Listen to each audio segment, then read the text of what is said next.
আসসালামু আলাইকুম ওরহমতুল্লাহি ওবরাকাতুহু। আমি আপনাদের দিনী ভাই আবু হাফিজা এমডি হাবিবুল্লাহ, AIL দাওয়াত সেন্টারের প্রতিষ্ঠাতা ও পরিচালক। দেশ এবং বিদেশ থেকে কাছে ও দূরে যে যেখান থেকে আমাদের এই উপস্থাপনা দেখছেন, আপনাদের সকলকে ইসলামিক নিয়ম ও সম্ভাষণে জানাচ্ছি আসসালামু আলাইকুম ওরহমতুল্লাহি ওবরাকাতুহু। সম্মানিত দর্শক শ্রোতা, দিনী ভাই এবং বোনেরা, আমরা এখন উপস্থিত হয়েছি AIL দাওয়াত সেন্টার অফিসিয়াল ইউটিউব চ্যানেল এবং ফেসবুক পেজে।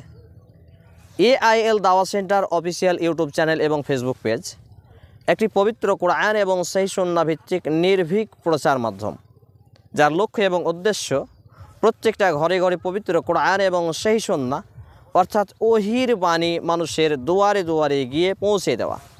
সেই লক্ষ্য এবং উদ্দেশ্যেই AIL দাওয়াত সেন্টার এবং তার পরিবার গুটি গুটি পায়ে এগিয়ে চলছেন ইল্লা মাশাআল্লাহ। তাই আপনাদের সকলকেই একটি অনুরোধ জানাচ্ছি যে আপনারা আপনাদের নিজ নিজ জায়গায় থেকে AIL দাওয়াত সেন্টারের প্রতি নেক দৃষ্টি রেখে আপনাদের মূল্যবান সময় দিয়ে একটু দোয়া এবং আপনাদের সার্বিক সাহায্য কামনা করছি। আসসালামু আলাইকুম ওয়া রাহমাতুল্লাহি ওয়া বারাকাতুহু।